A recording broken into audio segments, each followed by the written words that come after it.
అందరికీ నమస్కారం.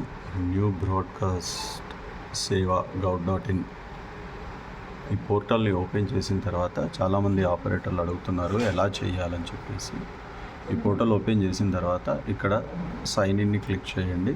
క్లిక్ చేసిన తర్వాత మీకు ఇంకో పేజ్ ఓపెన్ అవుతుంది. అయిన తర్వాత ఇక్కడ నేషనల్ LCO రిజిస్టర్ ఫామ్ దీన్ని క్లిక్ చేయండి. క్లిక్ చేసిన తర్వాత ఇదిగోండి మీరు ఎంటర్ చేయాల్సిన విండో ఓపెన్ అయింది. ఇక్కడ మీకు సంబంధించిన వివరాల్ని ఈ విండో ఓపెన్ అయిన తర్వాత ఇక్కడ మీ వివరాలు పొందుపరచండి. మీ పోస్ట్ ఆఫీస్ నేము ఎంటిటీ టైప్ ఇక్కడ కంపెనీ, ఇండివిజువల్, పార్ట్నర్షిప్. మీరు ఒకవేళ ప్రొపరేటర్ అయితే ఇండివిజువల్ సెలెక్షన్ చేసుకోండి.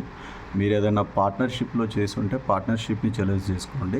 లేదు మీది ప్రైవేట్ లిమిటెడ్ కంపెనీ, లేదు ఏదైనా కంపెనీ పేరు మీద అయితే కంపెనీని సెలెక్షన్ చేసుకోండి.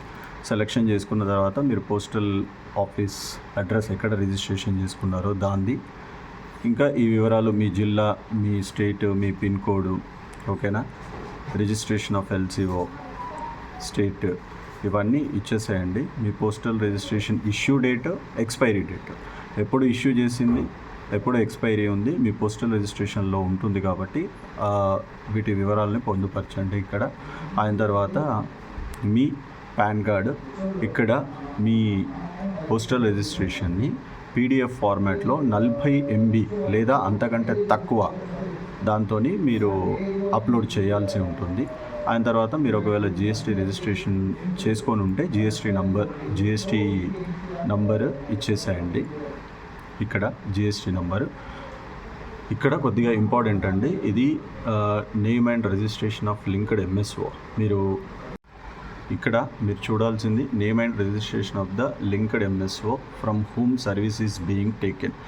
మీకు ఇప్పుడు హిందూజా గ్లోబల్ సొల్యూషన్ నుంచి అయితే మీ కోపోనర్ని, లేదు అనంటే మీ కంపెనీ ఏరియా మేనేజర్ని సంప్రదించండి. వాళ్ళు ఏంటి అనంటే Hinduja global registration name and registration number ఇస్తారు. ఒకవేళ ఎవరైనా ఆపరేటర్ 1 లేదా 2 లేదా 3 అంతకంటే ఎక్కువ MSOs తోటి ఇక్కడ బిజినెస్ చేస్తూ ఉంటాయి. అంటే ఉదాహరణకి ఇప్పుడు ఒక ఆపరేటర్కి ఒక 600 కనెక్టివిటీ ఉంది అనుకోండి.